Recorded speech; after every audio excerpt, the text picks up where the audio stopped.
Livre 7e, chapitre 3. Une tempête sous un crâne. Le lecteur a sans doute deviné que M. Madeleine n'est autre que Jean Valjean. Nous avons déjà regardé dans les profondeurs de cette conscience. Le moment est venu d'y regarder encore. Nous ne le faisons pas sans émotion et sans tremblement. Il n'existe rien de plus terrifiant que cette sorte de contemplation. L'œil de l'esprit ne peut trouver nulle part plus d'éblouissement ni plus de ténèbres que dans l'homme. Il ne peut se fixer sur autre chose qui soit plus redoutable, plus compliquée, plus mystérieuse et plus infinie. Il y a un spectacle plus grand que la mer, c'est le ciel. Il y a un spectacle plus grand que le ciel, c'est l'intérieur de l'âme. Faire le poème de la conscience humaine, ne fût-ce qu'à propos d'un seul homme, ne fût-ce qu'à propos du plus infime des hommes, ce serait fondre toutes les épopées dans une épopée supérieure et définitive. La conscience, c'est le chaos des chimères, des convoitises et des tentatives, la fournaise des rêves, l'antre des idées dont on a honte, c'est le pandémonium des sophismes, c'est le champ de bataille des passions. À de certaines heures, pénétrer à travers la face livide d'un être humain qui réfléchit et regarder derrière, regarder dans cette âme, regarder dans cette obscurité. Il y a là, sous le silence extérieur, des combats de géants comme dans Homère, des mêlées de dragons et d'hydres et des nuées de fantômes comme dans Milton, des spirales visionnaires comme chez Dante. Chose sombre que cet infini que tout homme porte en soi et auquel il mesure avec désespoir les volontés de son cerveau et les actions de sa vie. Alighieri rencontra un jour une sinistre porte devant laquelle il hésita. En voici une aussi devant nous, au seuil de laquelle nous hésitons. Entrons pourtant. Nous n'avons que peu de choses à ajouter à ce que l'on connaît déjà de ce qui est arrivé à Jean Valjean depuis l'aventure de Petit Gervais. À partir de ce moment, on l'a vu, il fut un autre homme. Ce que l'évêque avait voulu faire de lui, il l'exécuta. Ce fut plus qu'une transformation, ce fut une transfiguration.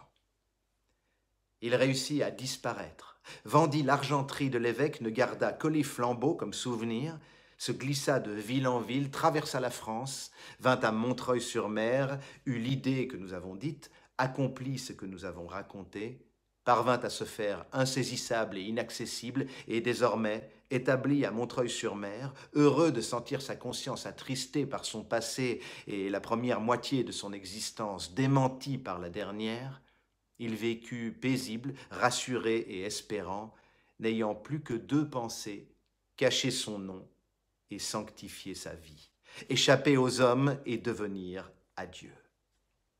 Ces deux pensées étaient si étroitement mêlées dans son esprit qu'elles n'en formaient qu'une seule. Elles étaient toutes deux également absorbantes et impérieuses et dominaient ses moindres actions. D'ordinaire, elles étaient d'accord pour régler la conduite de sa vie. Elles le tournaient vers l'ombre, elles le faisaient bienveillant et simple. Elles lui conseillaient les mêmes choses. Quelquefois, cependant, il y avait conflit entre elles. Dans ce cas-là, on s'en souvient, l'homme que tout le pays de Montreuil-sur-Mer appelait Monsieur Madeleine ne balançait pas à sacrifier la première à la seconde, sa sécurité à sa vertu. Ainsi, en dépit de toute réserve et de toute prudence, il avait gardé les chandeliers de l'évêque, porté son deuil, appelé et interrogé tous les petits savoyards qui passaient, pris des renseignements sur les familles de Faverolles et sauvé la vie au vieux Fauchelevent, malgré les inquiétantes insinuations de Javert. Il semblait, nous l'avons déjà remarqué, qu'il pensa, à l'exemple de tous ceux qui ont été sages, saints et justes, que son premier devoir n'était pas envers lui. Toutefois, il faut le dire, jamais rien de pareil ne s'était encore présenté. Jamais les deux idées qui gouvernaient le malheureux homme dont nous racontons les souffrances n'avaient engagé une lutte si sérieuse. Il le comprit confusément, mais profondément, dès les premières paroles que prononça Javert en entrant dans son cabinet. Au moment où fut si étrangement articulé ce nom qu'il avait enseveli sous tant d'épaisseur, il fut saisi de stupeur et comme enivré par la sinistre bizarrerie de sa destinée, et à travers cette stupeur, il eut ce tressaillement qui précède les grandes secousses. Il se courba comme un chêne à l'approche d'un orage, comme un soldat à l'approche d'un assaut. Il sentit venir sur sa tête des ombres pleines de foudre et d'éclairs. Tout en écoutant parler Javert, il eut une première pensée d'aller, de courir, de se dénoncer, de tirer ce champmathieu de prison et de s'y mettre. Cela fut douloureux et poignant comme une incision dans la chair vive. Puis cela passa, et il se dit « Voyons, voyons ». Il réprima ce premier mouvement généreux et recula devant l'héroïsme. Sans doute il serait beau qu'après les saintes paroles de l'évêque, après tant d'années de repentir et d'abnégation, au milieu d'une pénitence admirablement commencée, cet homme, même en présence d'une si terrible conjoncture, n'eût pas bronché un instant et eût continué de marcher du même pas vers ce précipice ouvert au fond duquel était le ciel. Cela serait beau, mais cela ne fut pas ainsi. Il faut bien que nous rendions compte des choses qui s'accomplissaient dans son âme, et nous ne pouvons dire que ce qui était. Ce qui l'emporta, tout d'abord, ce fut l'instinct de la conservation. Il rallia en hâte ses idées, étouffa ses émotions, considéra la présence de Javert, ce grand péril, ajourna toute résolution avec la fermeté de l'épouvante, s'étourdit sur ce qu'il y avait à faire et reprit son calme comme un lutteur ramasse son bouclier. Le reste de la journée, il fut dans cet état, un tourbillon au dedans, une tranquillité profonde au dehors. Il ne prit que ce qu'on pourrait appeler les mesures conservatoires. Tout était encore confus et se heurtait dans son cerveau. Le trouble y était tel qu'il ne voyait distinctement la forme d'aucune idée. Et lui-même n'aurait pu rien dire de lui-même si ce n'est qu'il venait de recevoir un grand coup. Il se rendit comme d'habitude près du lit de douleur de Fantine et prolongea sa visite par un instinct de bonté, se disant qu'il fallait agir ainsi et la bien recommander aux sœurs pour le cas où il arriverait qu'il eût à s'absenter. Il sentit vaguement qu'il faudrait peut-être aller à Arras et, sans être le moins du monde décidé à ce voyage, il se dit qu'à l'abri de tout soupçon, comme il l'était, il n'y avait point d'inconvénient à être témoin de ce qui se passerait, et il retint le Tilbury de Scaufflaire afin d'être préparé à tout événement. Il dîna avec assez d'appétit. Rentré dans sa chambre, il se recueillit. Il examina la situation et la trouva inouïe. Tellement inouïe qu'au milieu de sa rêverie, par je ne sais quelle impulsion d'anxiété presque inexplicable, il se leva de sa chaise et ferma sa porte au verrou. Il craignait qu'il n'entrât encore quelque chose. Il se barricadait contre le possible. Un moment après, il souffla sa lumière. Elle le gênait. Il lui semblait qu'on pouvait le voir. Qui on? Hélas! Ce qu'il voulait mettre à la porte était entré. Ce qu'il voulait aveugler le regardait. Sa conscience. Sa conscience, c'est-à-dire Dieu. Pourtant, dans le premier moment, il fit illusion. Il eut un sentiment de sûreté et de solitude. Le verrou tiré, il se crut imprenable. La chandelle éteinte, il se sentit invisible. Alors il prit possession de lui-même. Il posa ses coudes sur la table, appuya la tête sur sa main et se mit à songer dans les ténèbres. Où en suis-je? Est-ce que je ne rêve pas? Que m'a-t-on dit? Est-il vrai que j'ai vu ce Javert et qu'il m'ait parlé ainsi? Que peut être ce Champmathieu? Il me ressemble donc? Est-ce possible? Quand je pense qu'hier j'étais si tranquille et si loin de me douter de rien, qu'est-ce que je faisais donc hier à pareille heure? Qu'y a-t-il dans cet incident? Comment se dénouera-t-il? Que faire? Voilà dans quelle tourmente il était. Son cerveau avait perdu la force de retenir ses idées. Elles passaient comme des ondes et il prenait son front dans ses deux mains pour les arrêter. De ce tumulte qui bouleversait sa volonté et sa raison, et dont il cherchait à tirer une évidence et une résolution, rien ne se dégageait que l'angoisse. Sa tête était brûlante. Il alla à la fenêtre et l'ouvrit, toute grande. Il n'y avait pas d'étoile au ciel. Il revint s'asseoir près de la table. La première heure s'écoula ainsi. Peu à peu, cependant, des linéaments vagues commencèrent à se former et à se fixer dans sa méditation, et il put entrevoir avec la précision de la réalité, non l'ensemble de la situation, mais quelques détails. Il commença par reconnaître que, si extraordinaire et si critique que fût cette situation, il en était tout à fait le maître. Sa stupeur ne fit que s'en accroître. Indépendamment du but sévère et religieux que se proposaient ses actions, tout ce qu'il avait fait jusqu'à ce jour n'était autre chose qu'un trou qu'il creusait pour y enfouir son nom. Ce qu'il avait toujours le plus redouté dans ses heures de repli sur lui-même, dans ses nuits d'insomnie, c'était d'entendre jamais prononcer ce nom. Il se disait que ce serait là pour lui la fin de tout, que le jour où ce nom réapparaîtrait, il ferait évanouir autour de lui sa vie nouvelle, et qui sait, même peut-être, au-dedans de lui, sa nouvelle âme. Il frémissait de la seule pensée que c'était possible.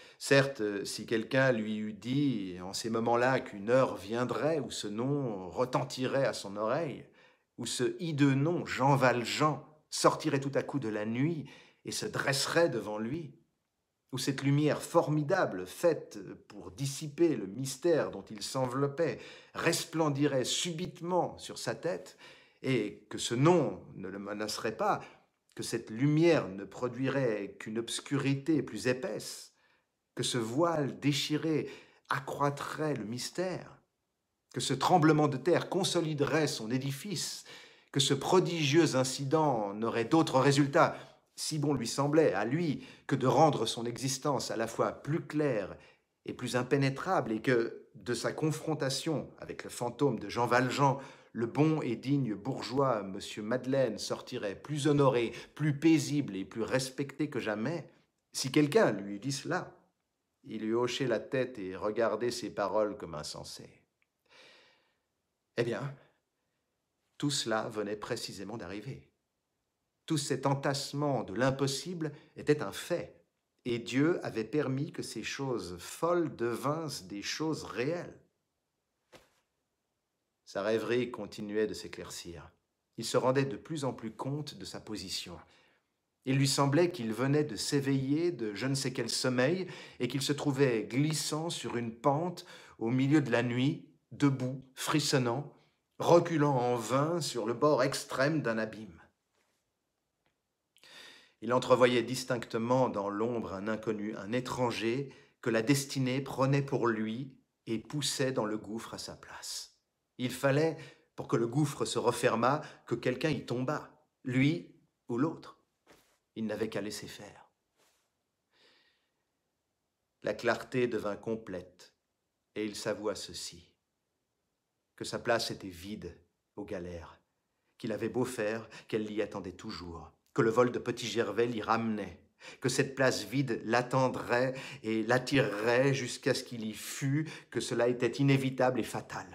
Et puis il se dit qu'en ce moment, il y avait un remplaçant, qu'il paraissait qu'un nommé Champmathieu avait cette mauvaise chance et que, quant à lui, présent désormais au bagne dans la personne de ce Champmathieu, présent dans la société sous le nom de M. Madeleine, il n'avait plus rien à redouter, pourvu qu'il n'empêchât pas les hommes de sceller sur la tête de ce Champmathieu cette pierre de l'infamie qui, comme la pierre du sépulcre, tombe une fois et ne se relève jamais. Tout cela était si violent et si étrange qu'il se fit soudain en lui cette espèce de mouvement indescriptible qu'aucun homme n'éprouve plus de 2 ou 3 fois dans sa vie, sorte de convulsion de la conscience qui remue tout ce que le cœur a de douteux, qui se compose d'ironie, de joie et de désespoir, et qu'on pourrait appeler un éclat de rire intérieur. Il ralluma brusquement sa bougie. « Eh bien quoi ?» se dit-il. « De quoi est-ce que j'ai peur? Qu'est-ce que j'ai à songer comme cela? Me voilà sauvé. Tout est fini. Je n'avais plus qu'une porte entr'ouverte par laquelle mon passé pouvait faire irruption dans ma vie. Cette porte, la voilà murée, à jamais. Ce Javert qui me trouble depuis si longtemps, ce redoutable instinct qui semblait m'avoir deviné, qui m'avait deviné, par Dieu, et qui me suivait partout, cet affreux chien de chasse, toujours en arrêt sur moi, le voilà dérouté, occupé ailleurs, absolument dépisté. Il est satisfait, désormais, il me laissera tranquille. Il tient son Jean Valjean. Qui sait même, il est probable qu'il voudra quitter la ville. Et tout cela s'est fait sans moi. Je n'y suis pour rien. Ah ça. Mais qu'est-ce qu'il y a de malheureux, hein, dans ceci? Des gens qui me verraient, parole d'honneur, croiraient qu'il m'est arrivé une catastrophe. Après tout, s'il y a du mal pour quelqu'un, ce n'est aucunement de ma faute. C'est la Providence qui a tout fait. C'est qu'elle veut cela, apparemment. Ai-je le droit de déranger ce qu'elle arrange? Qu'est-ce que je demande à présent? De quoi est-ce que je vais me mêler? Cela ne me regarde pas. Comment je ne suis pas content? Mais qu'est-ce qu'il me faut, donc? Le but auquel j'aspire, hein, depuis tant d'années, le songe de mes nuits, l'objet de mes prières au ciel, la sécurité, je l'atteins. C'est Dieu qui le veut. Je n'ai rien à faire contre la volonté de Dieu. Et pourquoi Dieu le veut-il? Pourquoi? Pour que je continue ce que j'ai commencé, pour que je fasse le bien, pour que je sois un jour un grand et encourageant exemple, pour qu'il soit dit qu'il y a eu enfin un peu de bonheur attaché à cette pénitence que j'ai subie, à cette vertu où je suis revenu. Vraiment, je ne comprends pas pourquoi j'ai eu peur tantôt d'entrer chez ce brave curé et de tout lui raconter, comme à un confesseur, et de lui demander conseil. C'est évidemment là qu'il m'aurait dit. C'est décidé. Laissons aller les choses. Laissons faire le bon Dieu. Il se parlait ainsi dans les profondeurs de sa conscience, penché sur ce qu'on pourrait appeler son propre abîme. Il se leva de sa chaise et se mit à marcher dans la chambre. « Allons, dit-il, n'y pensons plus. Voilà une résolution prise. » Mais il ne sentit aucune joie. Au contraire. On n'empêche pas plus la pensée de revenir à une idée que la mer de revenir à un rivage. Pour le matelot, cela s'appelle la marée. Pour le coupable, cela s'appelle le remords. Dieu soulève l'âme comme l'océan. Au bout de peu d'instants, il eut beau faire, il reprit ce sombre dialogue dans lequel c'était lui qui parlait et lui qui écoutait, disant ce qu'il eût voulu taire, écoutant ce qu'il n'eût pas voulu entendre, cédant à cette puissance mystérieuse qui lui disait « pense », comme elle disait à 2000 ans à un autre condamné « marche », avant d'aller plus loin. Et pour être pleinement compris, insistons sur une observation nécessaire. Il est certain qu'on se parle à soi-même. Il n'est pas un être pensant qui ne l'ait éprouvé. On peut dire même que le Verbe n'est jamais un plus magnifique mystère que lorsqu'il va, dans l'intérieur d'un homme, de la pensée à la conscience, et qu'il retourne de la conscience à la pensée. C'est dans ce sens seulement qu'il faut entendre les mots souvent employés dans ce chapitre. Il dit, il s'écria, on se dit, on se parle, on s'écrie en soi-même, sans que le silence extérieur soit rompu. Il y a un grand tumulte. Tout parle en nous, excepté la bouche. Les réalités de l'âme, pour n'être point visibles et palpables, n'en sont pas moins des réalités. Il se demanda donc où il en était. Il s'interrogea sur cette résolution prise. Il se confessa à lui-même que tout ce qu'il venait d'arranger dans son esprit était monstrueux. que laisser aller les choses, laisser faire le bon lieu, c'était tout simplement horrible. Laisser s'accomplir cette méprise de la destinée et des hommes, ne pas l'empêcher, s'y prêter par son silence, ne rien faire, enfin, c'était faire tout.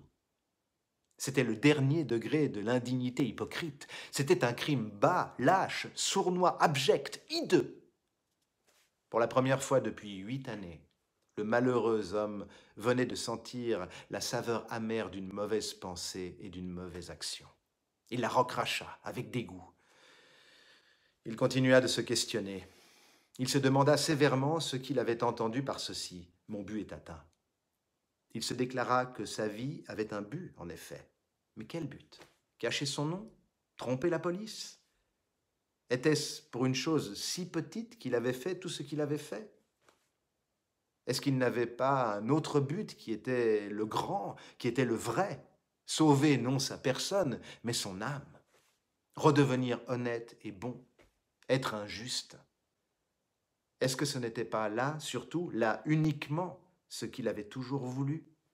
Ce que l'évêque lui avait ordonné? Fermer la porte à son passé. Mais il ne la fermait pas, grand Dieu. Il la rouvrait en faisant une action infâme. Mais il redevenait un voleur, et le plus odieux des voleurs. Il volait à un autre son existence, sa vie, sa paix, sa place au soleil. Il devenait un assassin, il tuait moralement un misérable homme. Il lui infligeait cette affreuse mort vivante, cette mort à ciel ouvert qu'on appelle le bagne. Au contraire, se livrer, sauver cet homme frappé d'une si lugubre erreur, reprendre son nom, redevenir par devoir le forçat Jean Valjean, c'était là vraiment achever sa résurrection et fermer à jamais l'enfer d'où il sortait. Y retomber en apparence, c'était en réalité en sortir. Il fallait faire cela. Il n'avait rien fait s'il ne faisait pas cela. Toute sa vie était inutile. Toute sa pénitence était perdue et il n'y avait plus qu'à dire à quoi bon. Il sentait que l'évêque était là, que l'évêque était d'autant plus présent qu'il était mort, que l'évêque le regardait fixement, que désormais le maire Madeleine, avec toutes ses vertus, lui serait abominable et que le galérien Jean Valjean serait admirable et pur devant lui. Que les hommes voyaient son masque, mais que l'évêque voyait sa face. Que les hommes voyaient sa vie, mais que l'évêque voyait sa conscience. Il fallait donc aller à Arras, délivrer le faux Jean Valjean, dénoncer le véritable. Hélas, c'était là le plus grand des sacrifices, la plus poignante des victoires, le dernier pas à franchir, mais il le fallait. Douloureuse destinée. Il n'entrerait dans la sainteté aux yeux de Dieu que s'il rentrait dans l'infamie aux yeux des hommes. Eh bien, dit-il, prenons ce parti, faisons notre devoir, sauvons cet homme. Il prononça ces paroles à haute voix, sans s'apercevoir qu'il parlait tout haut. Il prit ses livres, les vérifia et les mit en ordre. Il jeta au feu une liasse de créances qu'il avait sur de petits commerçants gênés. Il écrivit une lettre qu'il cacheta et sur l'enveloppe de laquelle on aurait pu lire, s'il y avait eu quelqu'un dans sa chambre en cet instant, à Monsieur Laffitte, banquier, rue d'Artois, à Paris. Il tira d'un secrétaire un portefeuille qui contenait quelques billets de banque et le passeport dont il s'était servi cette même année pour aller aux élections. Qui l'eût vu pendant qu'il accomplissait ces divers actes auxquels se mêlait une méditation si grave, ne se fût pas douté de ce qui se passait en lui. Seulement par moments ses lèvres remuaient. Dans d'autres instants, il relevait la tête et fixait son regard sur un point quelconque de la muraille, comme s'il y avait précisément là quelque chose qu'il voulait éclaircir ou interroger. La lettre à M. Laffitte terminée, il la mit dans sa poche, ainsi que le portefeuille, et recommença à marcher. Sa rêverie n'avait point dévié. Il continuait de voir clairement son devoir, écrit en lettres lumineuses qui flamboyaient devant ses yeux et se déplaçaient avec son regard. « Va, nomme-toi, dénonce-toi !» Il voyait de même, et comme si elles se fussent mues devant lui avec des formes sensibles, les deux idées qui avaient été jusque-là la double règle de sa vie. Cacher son nom, sanctifier son âme. Pour la première fois, elle lui apparaissait absolument distincte, et il voyait la différence qui les séparait. Il reconnaissait que l'une de ses idées était nécessairement bonne, tandis que l'autre pouvait devenir mauvaise, que celle-là était le dévouement et que celle-ci était la personnalité, que l'une disait le prochain et que l'autre disait moi, que l'une venait de la lumière et que l'autre venait de la nuit. Elles se combattaient. Il les voyait se combattre. À mesure qu'il songeait, elles avaient grandi devant l'œil de son esprit. Elles avaient maintenant des statures colossales. Et il lui semblait qu'il voyait lutter au-dedans de lui-même, dans cet infini dont nous parlions tout à l'heure, au milieu des obscurités et des lueurs, une déesse et une géante. Il était plein d'épouvante, mais il lui semblait que la bonne pensée l'emportait. Il sentait qu'il touchait à l'autre moment décisif de sa conscience et de sa destinée, que l'évêque avait marqué la première phase de sa vie nouvelle et que ce chant Matthieu en marquait la seconde. Après la grande crise, la grande épreuve. Cependant, la fièvre, un instant apaisée, lui revenait peu à peu. 1000 pensées le traversaient, mais elles continuaient de le fortifier dans sa résolution. Un moment, il s'était dit qu'il prenait peut-être la chose trop vivement, qu'après tout, ce chant Matthieu n'était pas intéressant, qu'en somme, il avait volé. Il se répondait, « Si, cet homme a en effet volé quelques pommes. C'est un mois de prison. Il y a loin de là aux galères. Et qui sait même, hein, a-t-il volé? Est-ce prouvé? » Le nom de Jean Valjean l'accable, et il semble dispenser de preuves. Les procureurs du roi n'agissent-ils pas habituellement ainsi? On le croit voleur parce qu'on le sait forçat. Dans un autre instant, cette idée lui vint que lorsqu'il se serait dénoncé, peut-être on considérerait l'héroïsme de son action et sa vie honnête depuis 7 ans et ce qu'il avait fait pour le pays et qu'on lui ferait grâce. Mais cette supposition s'évanouit bien vite. Et il sourit amèrement en songeant que le vol des 40 sous à Petit Gervais le faisait récidiviste, que cette affaire reparaîtrait certainement et, au terme précis de la loi, le ferait passible des travaux forcés à perpétuité. Il se détourna de toute illusion, se détacha de plus en plus de la terre et chercha la consolation et la force ailleurs.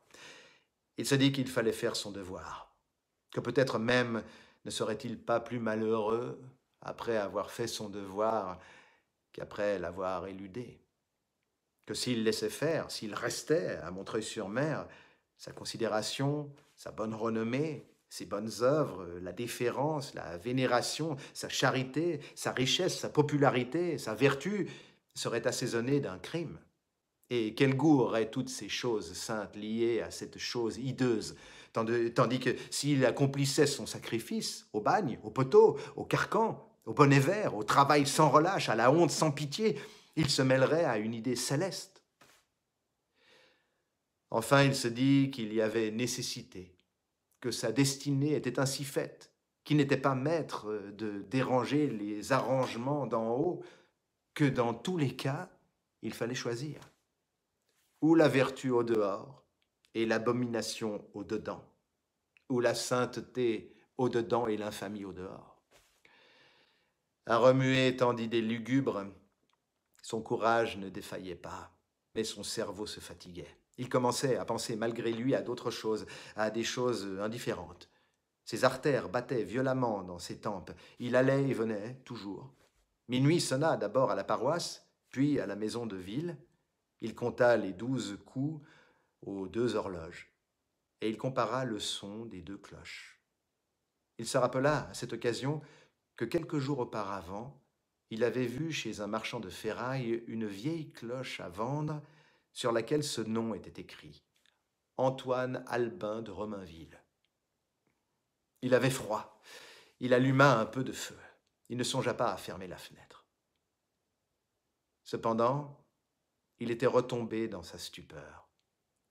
Il lui fallait faire un assez grand effort pour se rappeler à quoi il songeait avant que minuit sonnât. Il y parvint enfin. « Ah, oui, se dit-il, j'avais pris la résolution de me dénoncer. » Et puis tout à coup, il pensa à Fantine. « Tiens, dit-il, et cette pauvre femme ?» Ici, une crise nouvelle se déclara. Fantine, apparaissant brusquement dans sa rêverie, y fut comme un rayon d'une lumière inattendue. Il lui sembla que tout changeait d'aspect autour de lui. Il s'écria « Ah ça, mais jusqu'ici je n'ai considéré que moi. Je n'ai eu égard qu'à ma convenance. Il me convient de me taire ou de me dénoncer, cacher ma personne ou sauver mon âme, être un magistrat méprisable et respecté ou un galérien infâme et vénérable, c'est moi, c'est toujours moi, ce n'est que moi. Mais mon Dieu, c'est de l'égoïsme tout cela. Ce sont des formes diverses de l'égoïsme, mais c'est de l'égoïsme. Si je songeais un peu aux autres, la première sainteté est de penser à autrui. Voyons, examinons. Moi accepté, moi effacé, moi oublié, qu'arrivera-t-il de tout ceci? Si je me dénonce, on me prend. On lâche ce Champmathieu, on me remet aux galères, c'est bien. Et puis, que se passe-t-il ici? Ah, ici il y a un pays, une ville, des fabriques, une industrie, des ouvriers, des hommes, des femmes, des vieux grands-pères, des enfants, des pauvres gens. J'ai créé tout ceci. J'ai fait vivre tout cela. Partout où il y a une cheminée qui fume, c'est moi qui ai mis le tison dans le feu et la viande dans la marmite.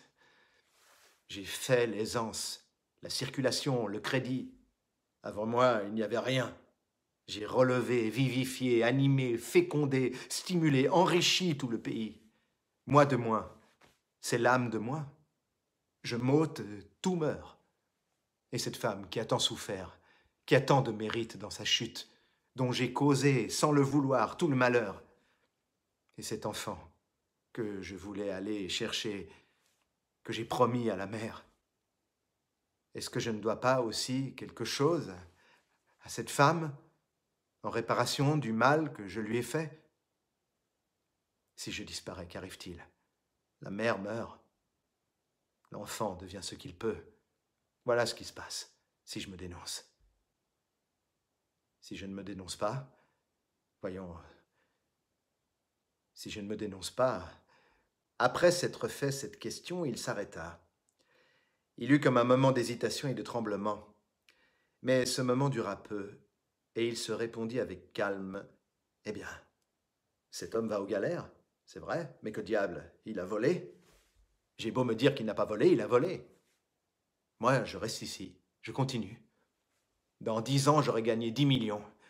Je les répands dans le pays, je n'ai rien à moi. Qu'est-ce que ça me fait? Ce n'est pas pour moi ce que je fais.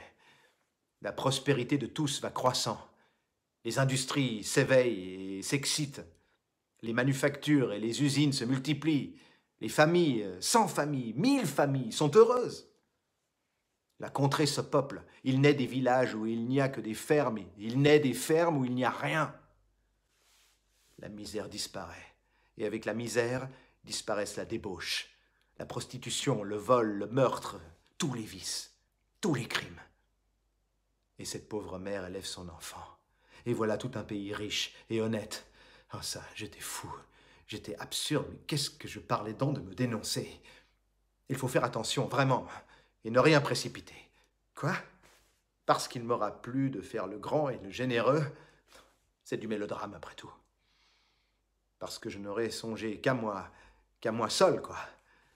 Pour sauver d'une punition peut-être un peu exagérée, mais juste, au fond, on ne sait qui, un voleur, un drôle, évidemment.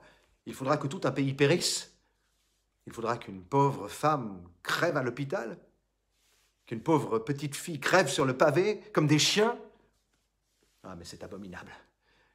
Sans même que la mère ait revu son enfant, sans que l'enfant ait presque connu sa mère. Et tout ça pour ce vieux gredin de voleur de pommes qui, à coup sûr, a mérité les galères pour autre chose, si ce n'est pour cela. Beau scrupule, hein, qui sauve un coupable et qui sacrifie des innocents, qui sauve un vieux vagabond, lequel n'a plus que quelques années à vivre au bout du compte, et ne sera guère plus malheureux au bagne que dans sa masure, et qui sacrifie toute une population, mère, femme, enfants. Cette pauvre petite Cosette qui n'a que moi au monde et qui est sans doute en ce moment toute bleue de froid dans le bouge de ces Thénardier. Voilà encore des canailles, ceux-là. Et je manquerai à mes devoirs envers tous ces pauvres êtres, et je m'en irai me dénoncer, et je ferai cette inepte sottise.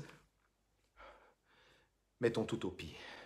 Supposons qu'il y ait une mauvaise action pour moi dans ceci, et que ma conscience me la reproche un jour. Accepter pour le bien d'autrui ces reproches qui ne chargent que moi, cette mauvaise action qui ne compromet que mon âme, c'est là qu'est le dévouement. C'est là qu'est la vertu. Il se leva et se remit à marcher. Cette fois, il lui semblait qu'il était content. On ne trouve les diamants que dans les ténèbres de la terre. On ne trouve les vérités que dans les profondeurs de la pensée. Il lui semblait qu'après être descendu dans ces profondeurs, après avoir longtemps tâtonné au plus noir de ces ténèbres, il venait enfin de trouver un de ces diamants, une de ces vérités, et qu'il la tenait dans sa main. Et il s'éblouissait à la regarder. Oui, pensa-t-il, c'est cela. Je suis dans le vrai. J'ai la solution. Il faut finir par s'en tenir à quelque chose. Mon parti est pris. Laissons faire. Ne vacillons plus, ne reculons plus. Ceci est dans l'intérêt de tous, non dans le mien. Je suis Madeleine, je reste Madeleine. Malheur à celui qui est Jean Valjean. Ce n'est plus moi. Je ne connais pas cet homme. Je ne sais plus ce que c'est. S'il se trouve que quelqu'un est Jean Valjean à cette heure, qu'il s'arrange. Cela ne me regarde pas. C'est un nom de fatalité qui flotte dans la nuit. S'il s'arrête et s'abat sur une tête, tant pis pour elle. Il se regarda dans le petit miroir qui était sur sa cheminée et dit « Tiens, cela m'a soulagé de prendre une résolution. Je suis tout autre à présent. » Il marcha encore quelques pas, puis il s'arrêta court. « Allons, dit-il, il ne faut hésiter devant aucune des conséquences de la résolution prise. Il y a encore des fils qui m'attachent à ce Jean Valjean. Il faut les briser. Il y a ici, dans cette chambre même, des objets qui m'accuseraient, des choses muettes qui seraient des témoins. C'est dit. Il faut que tout cela disparaisse. » Il fouilla dans sa poche, en tira sa bourse, l'ouvrit et y prit une petite clé. Il introduisit cette clé dans une serrure dont on voyait à peine le trou, perdu qu'il était dans les nuances les plus sombres du dessin qui couvrait le papier collé sur le mur. Une cachette s'ouvrit, une espèce de fausse armoire ménagée entre l'angle de la muraille et le manteau de la cheminée. Il y avait dans cette cachette quelques guenilles, un sarrau de toile bleue, un vieux pantalon, un vieux havre-sac et un gros bâton d'épines ferré aux deux bouts. Ceux qui avaient vu Jean Valjean à l'époque où il traversait Digne en octobre 1815 eussent aisément reconnu toutes les pièces de ce misérable accoutrement. Il les avait conservées comme il avait conservé les chandeliers d'argent, pour se rappeler toujours son point de départ. Seulement il cachait ceux-ci qui venaient du bagne et il laissait voir les flambeaux qui venaient de l'évêque. Il jeta un regard furtif vers la porte, comme s'il eût craint qu'elle ne s'ouvrît malgré le verrou qui la fermait. Puis, d'un mouvement vif et brusque et d'une seule brassée, sans même donner un coup d'œil à ces choses qu'il avait si religieusement et si périlleusement gardées pendant tant d'années, il prit tout, haillons, bâton, havresac, et jeta tout au feu. Il referma la fausse armoire en redoublant de précautions, désormais inutiles puisqu'elle était vide, en cachant la porte derrière un gros meuble qu'il y poussa. Au bout de quelques secondes, la chambre et le mur d'en face furent éclairés d'une grande réverbération rouge et tremblante. Tout brûlait. Le bâton d'épines pétillait et jetait des étincelles jusqu'au milieu de la chambre. Le havresac, en se consumant avec d'affreux chiffons qu'il contenait, avait mis à nu quelque chose qui brillait dans la cendre. En se penchant, on eût aisément reconnu une pièce d'argent, sans doute la pièce de 40 sous volée au petit Savoyard. Lui ne regardait pas le feu et marchait, allant et venant, toujours du même pas. Tout à coup, ses yeux tombèrent sur les 2 flambeaux d'argent que la réverbération faisait reluire vaguement sur la cheminée. Tiens, pensa-t-il, tout Jean Valjean est encore là-dedans. Il faut aussi détruire cela. Il prit les 2 flambeaux. Il y avait assez de feu pour qu'on pût les déformer promptement et en faire une sorte de lingot méconnaissable. Il se pencha sur le foyer et s'y chauffa un instant. Il y eut un vrai bien-être, la bonne chaleur, dit-il. Il remua le brasier avec un des 2 chandeliers. 1 minute de plus, et ils étaient dans le feu. En ce moment, il lui sembla qu'il entendait une voix qui criait au-dedans de lui « Jean Valjean, Jean Valjean ». Ses cheveux se dressèrent. Il devint comme un homme qui écoute une chose terrible. « Oui, c'est cela. Achève, disait la voix. Complète ce que tu fais. Détruis ces flambeaux. Anéantis ce souvenir. Oublie l'évêque, oublie tout. Perds ce Champmathieu. Va, c'est bien. Applaudis-toi. Ainsi c'est convenu, c'est résolu, c'est dit. Voilà un homme, voilà un vieillard qui ne sait ce qu'on lui veut, qui n'a rien fait, peut-être un innocent dont ton nom fait tout le malheur, sur qui ton nom pèse comme un crime, qui va être pris pour toi, qui va être condamné, qui va finir ses jours dans l'abjection et dans l'horreur. C'est bien. Sois honnête homme, toi. Reste, monsieur le maire, reste honorable et honoré, enrichis la ville, nourris des indigents, élève des orphelins, vis heureux, vertueux et admiré, et pendant ce temps-là, pendant que tu seras ici, dans la joie et dans la lumière, il y aura quelqu'un qui aura ta casaque rouge, qui portera ton nom dans l'ignominie et qui traînera ta chaîne au bagne. Ouais, c'est bien arrangé ainsi, un misérable. La sueur lui coulait du front. Il attachait sur les flambeaux un œil hagard. Cependant, ce qui parlait en lui n'avait pas fini. La voix continuait. « Jean Valjean, il y aura autour de toi beaucoup de voix qui feront un grand bruit, qui parleront bien haut et qui te béniront, et une seule que personne n'entendra et qui te maudira dans les ténèbres. Eh bien, écoute, infâme, toutes ces bénédictions retomberont avant d'arriver au ciel, et il n'y aura que la malédiction qui montera jusqu'à Dieu. » Cette voix, d'abord toute faible et qui s'était élevée du plus obscur de sa conscience, était devenue par degrés éclatante et formidable, et il l'entendait maintenant à son oreille. Il lui semblait qu'elle était sortie de lui-même et qu'elle parlait à présent en dehors de lui. Il crut entendre les dernières paroles si distinctement qu'il regarda dans la chambre avec une sorte de terreur. « Est-il quelqu'un ici ?» demanda-t-il à haute voix et tout égaré. Puis il reprit avec un rire qui ressemblait au rire d'un idiot. « Que je suis bête! Il ne peut y avoir personne. » Il y avait quelqu'un, mais celui qui y était n'était pas de ceux que l'œil humain peut voir. Il posa les flambeaux sur la cheminée. Alors il reprit cette marche monotone et lugubre qui troublait dans ses rêves et réveillait en sursaut l'homme endormi au-dessous de lui. Cette marche le soulageait et l'enivrait en même temps. Il semble que parfois, dans les occasions suprêmes, on se remue pour demander conseil à tout ce qu'on peut rencontrer en se déplaçant.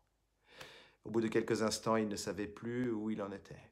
Il reculait maintenant avec une égale épouvante devant les 2 résolutions qu'il avait prises tour à tour. Les 2 idées qui le conseillaient lui paraissaient aussi funestes l'une que l'autre. Quelle fatalité! Quelle rencontre que ce Champmathieu prit pour lui, être précipité justement par le moyen que la Providence paraissait d'abord avoir employé pour l'affermir. Il y eut un moment où il considéra l'avenir, se dénoncer, grand Dieu, se livrer. Il envisagea avec un immense désespoir tout ce qu'il faudrait quitter, tout ce qu'il faudrait reprendre. Il faudrait donc dire adieu à cette existence si bonne, si pure, si radieuse, à ce respect de tous, à l'honneur, à la liberté. Il n'irait plus se promener dans les champs, il n'entendrait plus chanter les oiseaux au mois de mai, il ne ferait plus l'aumône aux petits-enfants, il ne sentirait plus la douceur des regards de reconnaissance et d'amour fixés sur lui.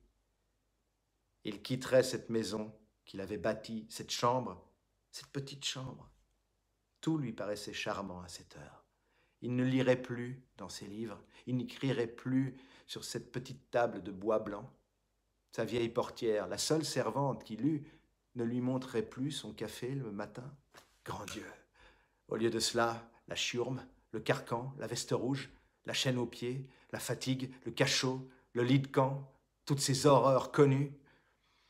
À son âge, après avoir été ce qu'il était, si encore il était jeune, mais vieux, être tutoyé par le premier venu, être fouillé par le garde-chiourme, recevoir le coup de bâton de l'argousin, avoir les pieds nus dans des souliers ferrés, tendre matin et soir, sa jambe au marteau du rondier qui visite la manille, subir la curiosité des étrangers auxquels on dirait « Celui-là, c'est le fameux Jean Valjean qui a été maire à Montreuil-sur-Mer. » Le soir, ruisselant de sueur, accablé de lassitude, le bonnet vert sur les yeux, remonter deux à deux, sous le fouet du sergent, l'escalier échelle du bagne flottant. Ah, quelle misère!